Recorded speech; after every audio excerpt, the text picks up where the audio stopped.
Hello students, now in chapter number 13 sound, today's topic is activity number 13.2, activity number 13.3 and activity number 13.4.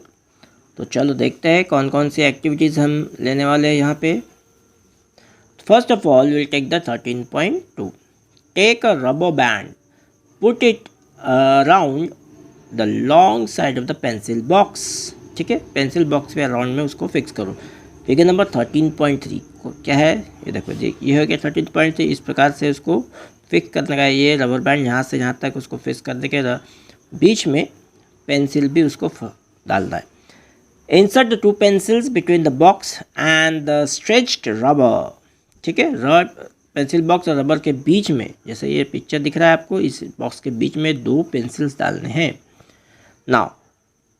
Now plug the rubber band somewhere in the middle.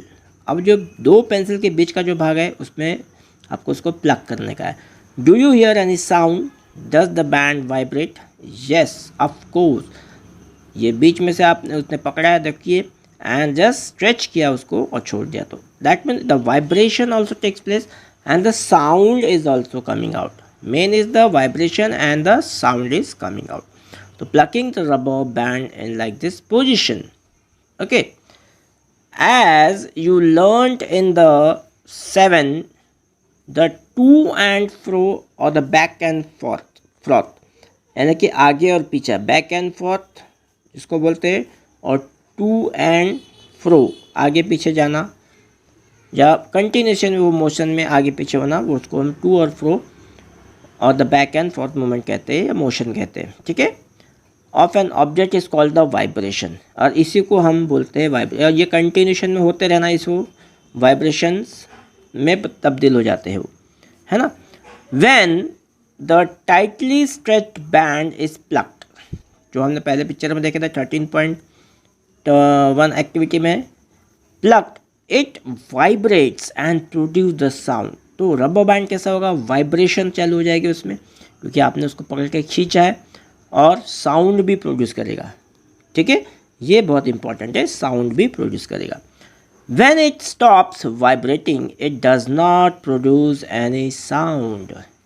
जब कोई भी stop हो जाती, जब vibration ही उसमें vibration जब stop हो जाती, तब उसमें से आवाज़ें निकलना भी बंद हो जाती. यानी कि वाइब्रेशन का सीधा संबंध किससे है, साउंड से है. ठीक है, चलो हम एक कुछ और एक्टिविटी देख लेते हैं, उसके बाद हम डिस्कशन चालू करेंगे. ठीक है, ये जो दिख रहा है पिक्चर, ये है ट्यूनिंग फोर्क. इसे ट्यूनिंग फोर्क कहते हैं. ठीक है, और ये जो ट्यूनिंग फोर्क में दिख रहा है, टेक अ ट्यूनिंग फोर्क, यहाँ पे साउंड निकलता है और उसे वाइब्रेशन होता है. ये वहाँ पे वाइब्रेशन देखो वाटर में भी हो. अब आ जाते हैं activity number 13.3. Take a metal dish, pour water in it. ठीक है, एक मेटल डिश लो, स्टील की थाली जिसे हम कहते हैं, pour water in it, strike it at its edge. थाली के जो एजेस होते हैं उसमें स्ट्राइक करो with the help of the spoon. Figure number 13.4, ये रहा 13.4 फिगर. थाली ले लिया, उसमें पानी डाल दिया, and with the help of the spoon you are just going to strike. What will happen? Do you hear a sound? Yes. Again strike the dish and then touch it. फिर उसके बाद अगेन स्ट्राइक करने का, touch करके देखने का है, किसको, थाली को. Can you feel the dish vibrating? Yes. अगर उसको छू के देखेंगे तो डिश भी कैसी होगी, या वो प्लेट या थाली कैसे करेगी, वो वाइब्रेट करेगी, वाइब्रेशन होगा उसमें. Strike the dish again, look at the surface of the water. अब आपको वाटर के सरफेस में देखना है. Do you see any waves there. ठीक है, जहाँ से अगर आपने उसको स्ट्राइक किया वहाँ से वेव निकलना चालू होते हैं. अगर आप देखिए, अगर जैसे तालाब में पत्थर फेंकते तो उसमें वेव्स आ जाती है ना, उसी प्रकार यहाँ पर भी वेव्स आएगी.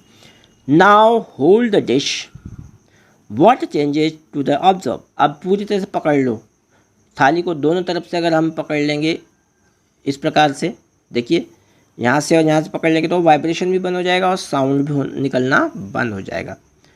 So can you explain the change? Is there a hint to connect sound with the vibration of the body? Yes, there is a direct connection between the vibration and the sound. ठीक है, चलो आगे बढ़ते हैं हम.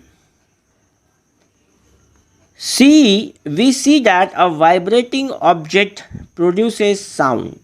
ठीक है, यहाँ तक हमें समझ में आया कि वाइब्रेटिंग ऑब्जेक्ट जो भी होता है वो क्या करता है, प्रोड्यूस करता है, साउंड प्रोड्यूस करते का. ठीक है, produces the sound. In some cases the vibrations are easily visible to us. कभी कभी तो वाइब्रेशन हमें इजीली विजिबल भी हो जाते हैं, दिख पड़ते हैं. ठीक है, ऑब्जेक्ट अगर बड़ा हो तो हमें दिख पड़ता है. But if the most cases that amplitude is so small, यानी उसके जो भी वाइब्रेशंस निकलते हैं या उसमें साउंड निकलता है, ठीक है, वो बहुत स्मॉल होते हैं.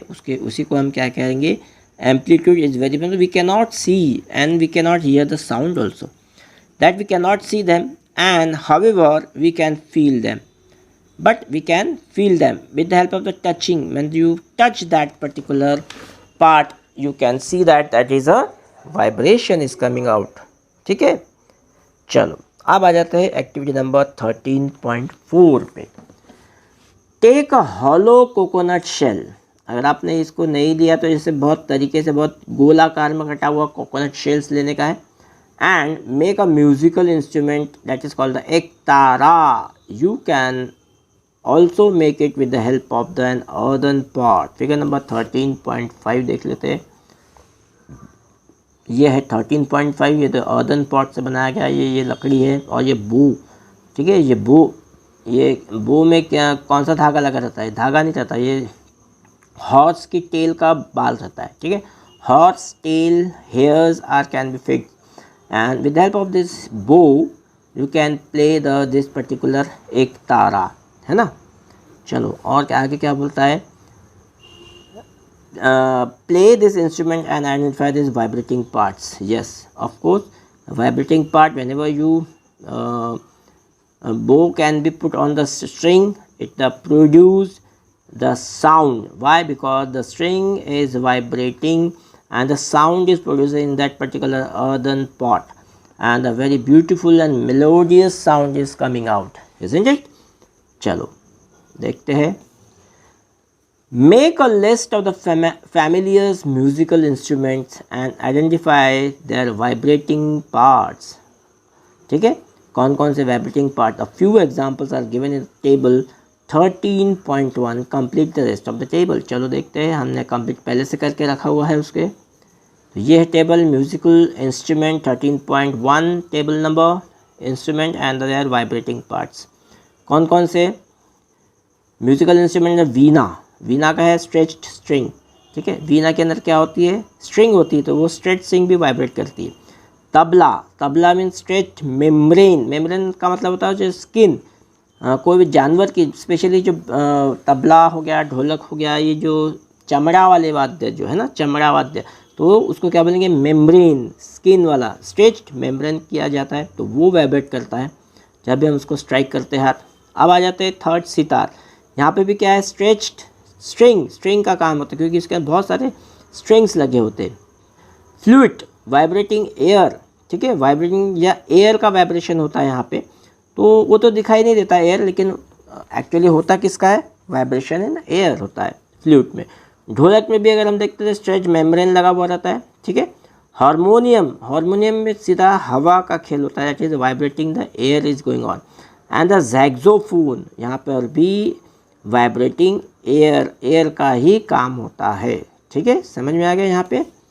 तो ये जैक्सोफोन में भी एयर का ही काम मेनली होता है, वाइब्रेशन होता है एयर में और वो साउंड प्रोड्यूस करता है. तो बच्चों आज हमने इतना सीख लिया है. हमने 13.2, 3 and 4 एक्सरसाइज देखा, एक्टिविटी देखा, एंड द टेबल नंबर 13.1 भी हमने देख लिया. ठीक है, तो ये सब इतना होने के बाद अभी हम अपना सेशन यहाँ समाप्त करते हैं. अगले सेशन में हम नया टॉपिक लेके आएंगे. ठीक है, थैंक यू. तो बच्चों आज कोई भी हम नहीं लेंगे असाइनमेंट, क्योंकि आज एक्टिविटी बेस्ड ही सभी पोर्शंस थे। ओके।